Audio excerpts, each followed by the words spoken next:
The intelligent investor. क्या आपने कभी स्टॉक मार्केट में पैसे लगाने के बारे में सोचा है, लेकिन ज़्यादा नॉलेज न होने के कारण आपने कभी रिस्क ही नहीं लिया। लेकिन अगर आपसे कहा जाए कि इन्वेस्टमेंट की नॉलेज के बगैर भी आप अपने पैसों को इन्वेस्ट कर सकते हैं, इसके साथ ही बहुत सारे पैसे भी कमा सकते हैं, तो इन्वेस्टमेंट की सारी स्ट्रेटेजी को जानने के लिए आपको इस वीडियो को पूरा देखना होगा। द इंटेलिजेंट इन्वेस्टर बुक को दुनिया के जितने भी बड़े बड़े और बेहतरीन इन्वेस्टर हैं, उन सभी लोगों ने इसको ज़रूर पढ़ा है। वॉरेन बफेट ने तो यहाँ तक कह दिया है कि उनकी जितनी भी सक्सेस है, उस सारी सक्सेस का क्रेडिट इस बुक को देना चाहते हैं। इसको इन्वेस्टिंग की दुनिया में बाइबल ऑफ इन्वेस्टिंग भी कहा जाता है, यानी यह एक तरह का इन्वेस्टिंग से संबंधित महान ग्रंथ भी है। द इंटेलिजेंट इन्वेस्टर इस बुक को बेंजामिन ग्राम ने लिखा है। इसको सबसे पहले 1949 में पब्लिश किया गया था। ग्राम एक अमेरिकन इकोनॉमिस्ट और प्रोफेशनल इन्वेस्टर थे। ग्राम को ही सबसे पहले वैल्यू इन्वेस्टिंग करने वाला इंसान माना जाता है। वॉरेन बफेट, जो कि बहुत फेमस इन्वेस्टर हैं, ग्राम को उनके इन्वेस्टमेंट को समझाने का सारा श्रेय देते हैं। उनको अपनी ज़िंदगी में पिता के बाद दूसरा प्रभावशाली व्यक्ति बताते हैं। आपको पता चलेगा कि बहुत कम मेहनत और क्षमता के साथ भी एक बेहतरीन रिजल्ट पाया जा सकता है। एक सक्सेसफुल इन्वेस्टिंग के लिए आपको किसी फैंसी डिग्री, IIQ या लक की ज़रूरत नहीं है। आपको बस इन्वेस्टिंग की बेसिक नॉलेज, एक इन्वेस्टमेंट स्ट्रेटेजी और अपने इमोशंस को कंट्रोल करना आना चाहिए। अगर आप यह चीज़ करते हो तो आप इजीली स्टॉक मार्केट से बहुत अच्छा प्रॉफिट कमा सकते हो। यह बुक रीड करने में थोड़ी बोरिंग है, इसलिए हम आपके लिए वीडियो बना रहे हैं ताकि आपकी नॉलेज बढ़े। Definition of investment. हमेशा अधिकतर लोग समझते हैं कि कोई भी चीज़ खरीद लो, फिर उसे 2 साल, 5 साल या 10 साल तक रखो रहो तो वो इन्वेस्टिंग होती है, जबकि यह इन्वेस्टिंग बिल्कुल नहीं होती है। ग्राम ने सजेस्ट किया है, इन्वेस्टिंग में 3 चीज़ों का होना बहुत ज़रूरी होता है। अगर यह 3 चीज़ें नहीं हैं तो आप इन्वेस्टिंग नहीं बल्कि गैम्बलिंग कर रहे हैं। यह 3 चीज़ें कुछ इस प्रकार हैं। First, true analysis. आप किसी भी चीज़ में इन्वेस्ट कर रहे हैं तो उसके पीछे कुछ कारण होना चाहिए। आपकी एक डीपर एनालिसिस होनी चाहिए। वो एनालिसिस करे बगैर आप कुछ भी कर रहे हैं तो वो इन्वेस्टिंग नहीं है। Second, safety of principal. जो पैसा आप लगा रहे हैं वह पैसा सुरक्षित होना चाहिए। ऐसी बात उस इन्वेस्टिंग प्रोसेस में होनी चाहिए। जहाँ तक प्राइस तो रोज़ ही फ्लक्चुएट होते हैं, लेकिन साल या 6 महीने को देखें तो आपका लॉस नहीं होना चाहिए। मतलब आप जो पैसा लगा रहे हैं वह सेफ होना चाहिए। Third, adequate return. आपके इन्वेस्टमेंट किए गए अमाउंट पर सफिशिएंट रिटर्न भी मिलना चाहिए। डिफ़िकल्ट रिटर्न थंबनेल रूल के हिसाब से वो होता है जो आपको फिक्स एसेट्स से मिल सकता है, उससे 5% ज़्यादा होना चाहिए। जैसे कि अगर आपको FD के ऊपर 7% का रिटर्न मिल रहा है, तो अगर आप इक्विटी में इन्वेस्ट कर रहे हैं तो उस पर आपको 12% का रिटर्न मिलना चाहिए। अगर यह 3 चीज़ें आपके इन्वेस्टमेंट में शामिल हैं तो इसे ही सही इन्वेस्टिंग कहा जा सकता है। अगर ये 3 चीज़ें नहीं हैं तो उसे स्पेकुलेशन या गैम्बलिंग बोला जाता है, जिसमें आप तुक्का मार रहे हैं। लेकिन कि मैंने इस कंपनी का शेयर ले लिया, शायद ये शेयर चल जाए। नहीं, ऐसा नहीं होता। अब जानते हैं concept of mister market. Benjamin Graham का कहना है, बाजार जो आपको रोज़ शेयर के भाव पेश करता है कि आज यह चीज़ 100 रुपये में ले लो, तो कभी बोलता है 110 में ले लो, तो कभी 50 में ले लो, तो कभी 50 में ले लो। इसको उन्होंने मिस्टर मार्केट वाली टर्मिनोलॉजी से शो किया है। वह कहते हैं कि मिस्टर मार्केट रोज़ आपके सामने किसी कंपनी का शेयर किसी खास भाव पर आपके सामने रखता है। वह कहते हैं कि मिस्टर मार्केट अधिकतर समय सही होता है, यानी 60% से 70% किसी कंपनी का भाव सही होता है, लेकिन कभी कभी इमोशनल प्रॉब्लम में पड़ जाता है। इसी के कारण वह कभी बहुत सस्ता प्राइस कोड करता है या फिर कभी बहुत महंगा प्राइस कोड करता है। यहीं पर आपको सही डिसीजन लेना है। अगर आपने सही डिसीज़न लिया तो आपको उसके बढ़िया रिजल्ट मिलेंगे। जहां अपनी गलती की तो उसके खराब रिजल्ट मिलेंगे। हम का सजेशन है कि जब मिस्टर मार्केट बहुत पेसिमिस्टिक हो तो आपको खरीदना चाहिए, जब मिस्टर मार्केट बहुत ऑप्टिमिस्टिक हो तो आपको नहीं खरीदना चाहिए, तब आप बेचिए। यानी जब मार्केट में बहुत ज़्यादा गिरावट हो तो आपको खरीदना चाहिए, वहीं जब मार्केट में बहुत ज़्यादा तेज़ी हो तो आपको बेचना चाहिए। मार्जिन ऑफ सेफ्टी मतलब कि मार्जिन ऑफ सेफ्टी ने इन्वेस्टर्स की ज़िंदगी बदल दी। इन्वेस्टिंग को एक प्रोफेशनल रूप से इसी कंसेप्ट ने दिया। हम में से सभी लोग अपनी एनालिसिस में कुछ गलती कर सकते हैं।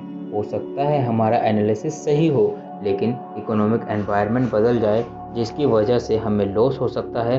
कई रीज़न हो सकते हैं जिसके कारण आप जो उम्मीद कर रहे हैं वह सही नहीं हो, लेकिन इसलिए ज़रूरी है कि आप पहले से ही सेफ्टी लेकर चलें। जैसे मान लेते हैं कि आप एक इंजीनियर हैं, आपको एक ब्रिज बनाने का काम दिया गया है जिसकी 10,000 पाउंड की कैपेसिटी हो, तो क्या आप 10,000 पाउंड वाली कैपेसिटी वाला ही पुल बनाएंगे? अगर आपने एग्जैक्टली 10,000 पाउंड का ही पुल बना दिया, फिर अगर उस पर 11,000 पाउंड वाला ट्रक निकला तो ब्रिज टूट जाएगा, फिर आपके लिए प्रॉब्लम हो जाएगी। तो हमें मार्जिन ऑफ सेफ्टी लेकर चलनी चाहिए। इसलिए हमें 12,000 पाउंड की कैपेसिटी का पुल बनाना चाहिए ताकि आपको सेफ्टी मिल जाए। यहीं सेफ्टी आपको इन्वेस्ट करते समय भी मिलनी चाहिए। वह तब मिलेगी जब आप किसी भी कंपनी का शेयर उसके फेयर प्राइस से नीचे खरीदेंगे। अगर उसका फेयर प्राइस 100 रुपये बनता है तो आपको उसे 70, 80 या 60 में खरीदना चाहिए। जब आप उसे नीचे के भाव पर खरीदेंगे, यानी 100 रुपये की चीज़ को 70 में खरीद रहे हैं, तो जो आपकी तरफ से एनालिसिस में गलती हो सकती है वह यहाँ पर डिस्काउंट हो जाएगी। कंपनी का थोड़ा बहुत बिजनेस जो ख़राब हो सकता है वो आपको सेफ्टी दे देगा, या ओवरऑल बिजनेस एनवायरनमेंट ख़राब हो जाए तो यहाँ आपको सेफ्टी मिल जाएगी। इसलिए हमेशा मार्जिन ऑफ सेफ्टी का ध्यान रखना चाहिए। Types of investor. बेंजामिन ग्राम ने इन्वेस्टर्स के कुछ टाइप बताए हैं, जैसे कि डिफेंसिव इन्वेस्टर्स। यह ऐसे इन्वेस्टर्स होते हैं जिन्हें लॉस से डर लगता है, जो टाइम नहीं देना चाहते, जो रिसर्च नहीं करना चाहते, इसके साथ ही जो ज़्यादा रिस्क भी नहीं लेना चाहते। ऐसे इन्वेस्टर्स को ही डिफेंसिव इन्वेस्टर्स कहते हैं। यह इन्वेस्टर्स ऑटो पायलट टाइप के नेचर के होते हैं। वह ऐसा पोर्टफोलियो बनाना चाहते हैं जिसमें वह ऐसे शेयर्स को खरीदें जिसमें ज़्यादा सोचना विचारने की ज़रूरत ना पड़े, रेगुलेट ट्रैक करने की ज़रूरत ना पड़े। ऐसी कंपनियों में निवेश करना चाहते हैं। यह ज़्यादा इमोशनल्स होते हैं। यह फियर, ग्रीड जैसी चीज़ों से ज़्यादा डरते हैं। इन्हें एवरेज रिटर्न ही प्राप्त होते हैं। दूसरे होते हैं एंटरप्राइजिंग इन्वेस्टर्स। यह वह इन्वेस्टर होते हैं जो रिस्क लेना चाहते हैं, जो मेहनत करना चाहते हैं, जो रिसर्च के लिए टाइम दे सकते हैं। ऐसे इन्वेस्टर्स को खुद पर काफ़ी भरोसा होता है। उन्हें लगता है कि वह अच्छी रिसर्च कर रहे हैं, वह खुद पर कॉन्फिडेंट रहते हैं।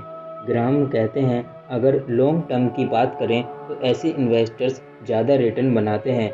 वहीं यह इन्वेस्टर्स डिफेंसिव इन्वेस्टर की तरह पोर्टफोलियो पसंद नहीं करते। यह इन्वेस्टर्स डिसीजन मेकिंग पोर्टफोलियो को पसंद करते हैं। यह इन्वेस्टर्स इमोशनल नहीं होते बल्कि इंटेलेक्चुअल होते हैं। यह नॉलेज और इंटेलिजेंस पर भरोसा रखते हैं। इनमें पेशेंस होता है। इन इन्वेस्टर्स को एवरेज से ज़्यादा रिटर्न मिलते हैं। यहीं पे तीसरे इन्वेस्टर्स होते हैं हाइब्रिड इन्वेस्टर। एंटरप्राइजिंग और डिफेंसिव इन्वेस्टर के बीच एक और इन्वेस्टर भी हो सकता है जिसे हाइब्रिड इन्वेस्टर्स कहते हैं। यह वह लोग होते हैं जो डिफेंसिव के साथ एंटरप्राइजिंग भी होते हैं, या फिर इसको रिसर्च करने की नॉलेज ही नहीं होती। किसी सही व्यक्ति की एडवाइस लेने के लिए पैसा भी खर्च नहीं करना चाहते। ऐसे लोग टीवी पर या सोशल मीडिया पर सुनकर अपना इन्वेस्टमेंट करते हैं। ऐसे लोगों को हमेशा बिलो एवरेज रिटर्न मिलता है। ज़्यादातर समय वह लॉस में ही रहते हैं। ग्राम सजेशन देते हैं कि आप हाइब्रिड इन्वेस्टर कभी ना बने। या तो आप प्रॉपर रिसर्च कीजिए, या नहीं कर सकते तो डिफेंसिव इन्वेस्टर्स की कैटेगरी को फॉलो कीजिए टू मैक्सिमाइज रिटर्न। राम ने यहाँ पर इन्वेस्टमेंट की 5 स्ट्रेटजीज दी हैं, इन्हें आप अपने नेचर के हिसाब से फॉलो कर सकते हैं। इसे फॉलो करके आप अच्छे रिटर्न्स भी हासिल कर सकते हैं। First strategy for defensive investors. Defensive investors को यहाँ मिनिमम एफर्ट की ज़रूरत है। ना तो यहाँ पर कोई रिसर्च करनी है, ना ज़्यादा दिमाग लगाना है, ना ज़्यादा टाइम खर्च करना है। यहाँ पर आप केवल इंडेक्स फंड में इन्वेस्ट कर दीजिए।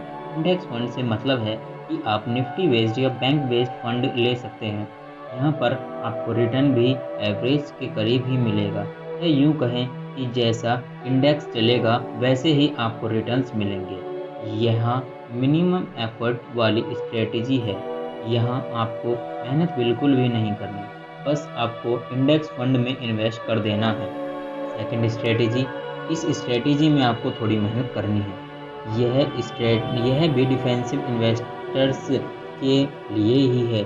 इसमें ग्राम कहते हैं कि आप ऐसी कंपनी में इन्वेस्ट कीजिए जिसका कम से कम रिवेन्यू $500 मिलियन का हो। अगर इससे कम रिवेन्यू है तो आप इन्वेस्ट मत कीजिए। उस कंपनी के पास करंट लायबिलिटीज़ के 2 गुना करंट एसेट्स होने चाहिए। उस कंपनी की लॉन्ग टर्म बोरोइंग उसके नेट करंट एसेट्स में कम से कम होनी चाहिए। वह कंपनी पिछले 10 साल से लगातार प्रॉफिटेबल होनी चाहिए। ऐसा ना हो कि बीच में कहीं एक आधा साल वो लॉस में रही हो। वह कंपनी पिछले 10 साल से लगातार डिविडेंड पे कर रही हो। इस कंपनी को उसके ऐसे देखना चाहिए, आपको ऐसा देखना चाहिए। इसके साथ ही कंपनी ऐसी होनी चाहिए जो अपना मिनिमम ईपीएस 10 साल के आधार पर 1/3 बढ़ा लेती हो, यानी 10 साल के अंदर 33 या 35% भी ग्रोथ दे देती हो। ऐसी कंपनियों में भी आप इन्वेस्ट कीजिए, तो ज़्यादा से ज़्यादा 15 टाइम्स ऑफ अर्निंग के ऊपर मत करिए, या वह अपनी बुक वैल्यू के 1.5 टाइम्स के नीचे चल रही हो, तभी इन्वेस्ट कीजिए। इस स्ट्रेटजी का जब आप पोर्टफोलियो बनाएं तो आपको मिनिमम 10 और मैक्सिमम 30 स्टॉक्स रखने चाहिए। थर्ड स्ट्रेटजी, यह स्ट्रेटजी उन्होंने एंटरप्राइजिंग इन्वेस्टर्स के लिए बनाई है। यहाँ पर रिस्क थोड़ा ज़्यादा होता है, इसके साथ रिसर्च वर्क भी ज़्यादा होता है। यहाँ पर आप उन कंपनियों में इन्वेस्ट कीजिए जिनके करंट एसेट्स में 1.1 टाइम से ज़्यादा नहीं होना चाहिए, यानी 110% से ज़्यादा उसके ऊपर कर्जा नहीं होना चाहिए। अपने करंट एसेट्स के मुकाबले दूसरी चीज़ जो देखनी है, उस कंपनी ने पिछले 5 सालों में कोई लॉस ना किया हो, यानी पिछले 5 सालों में वह हर साल प्रॉफिटेबल रही हो, साथ में लगातार डिविडेंड भी पे कर रही हो। इसके साथ ही उसकी अर्निंग में कुछ ग्रोथ भी हो। ऐसी कंपनी के स्टॉक्स आपको उसके फिक्स्ड एसेट्स का 1.2 टाइम्स से ज़्यादा नहीं लेना चाहिए, यानी उसका जितना फिक्स्ड एसेट्स है उसके मुकाबले उसको 1.2 से मल्टीप्लाई कर दीजिए, तो उतना आपको उसका मार्केट कैप मिल जाएगा। यानी उस मार्केट कैप से ऊपर आपको नहीं लेना है। अगर आप इस स्ट्रेटजी को फॉलो कर रहे हैं तो कम से कम 20 स्टॉक्स को अपने पोर्टफोलियो में शामिल करना चाहिए। यह स्ट्रेटजी भी एंटरप्राइजिंग इन्वेस्टर्स के लिए है। यह हाई रिस्क और हाई रिवॉर्ड्स वाली स्ट्रेटजी है। यहाँ पर ग्राम कहते हैं कि आपको ऐसी कंपनियों के शेयर लेने चाहिए जो नेट करंट एसेट्स वैल्यू के नीचे चल रही हों, यानी जितना कंपनी का करंट एसेट्स है उसके नीचे उसका मार्केट कैप होना चाहिए। ऐसी कंपनी में आप इन्वेस्ट कर सकते हैं। ध्यान रखने वाली बात यह है कि ऐसी कंपनी पिछले 2 साल से लॉस में ना गई हो। कम से कम पिछले 2 साल उसके प्रॉफिटेबल होना चाहिए, क्योंकि यह एक रिस्की स्ट्रेटजी है। इसलिए आपको कम से कम 30 स्टॉक्स को अपने पोर्टफोलियो में शामिल करना चाहिए ताकि आपका रिस्क कम हो। आपका पोर्टफोलियो भी ज़्यादा डाइवर्सिफाइड हो। फिफ्थ स्ट्रेटेजी और सिचुएशनल इन्वेस्टिंग। यह सिचुएशनल इन्वेस्टिंग वाली स्ट्रेटेजी है। यहाँ पर आपको रेगुलर रिसर्च नहीं करनी है, बस कुछ सिचुएशंस पर नज़र रखनी है। ऐसी सिचुएशंस जैसे कि किसी छोटी कंपनी को कोई बड़ी कंपनी के शेयर्स अक्सर बढ़ते हैं, तब आप ऐसी छोटी कंपनियों के शेयर ले सकते हैं। कोई ऐसी कंपनी जो किसी लीगल ट्रबल में फंसी हो, किसी ऐसी कानूनी समस्या में जो कि टेम्पररी हो, जो सोल्व हो सकती हो, ऐसी कंपनी के स्टॉक्स भी आप ले सकते हैं। यानी कंपनी जो स्निप ऑफ यानी कि वैल्यू अनलॉकिंग कर रही हो। सब्सिडायरी कंपनी को लिस्ट कराकर ऐसी सिचुएशन में भी आप इन्वेस्ट कर सकते हैं। ग्राहम कहते हैं कि आपको सिचुएशनल इन्वेस्टिंग कम करनी चाहिए। आपके मैक्सिमम स्टॉक्स 2-4 होने चाहिए। इस स्ट्रेटेजी को आपको अकेले फॉलो नहीं करनी है, यानी कि आप अकेले फॉलो नहीं करना है, यानी कि आप सिर्फ सिचुएशनल स्टॉक्स ही लें, ऐसा आपको नहीं करना है। इस स्ट्रेटेजी को आप किसी दूसरी स्ट्रेटेजी के साथ कंबाइन करके ले सकते हैं। ग्राम ने इसके अलावा एक अहम बात की है, आप जब भी शेयर खरीदें तो आपकी सोच एक बिजनेस ओनर की जैसी होनी चाहिए।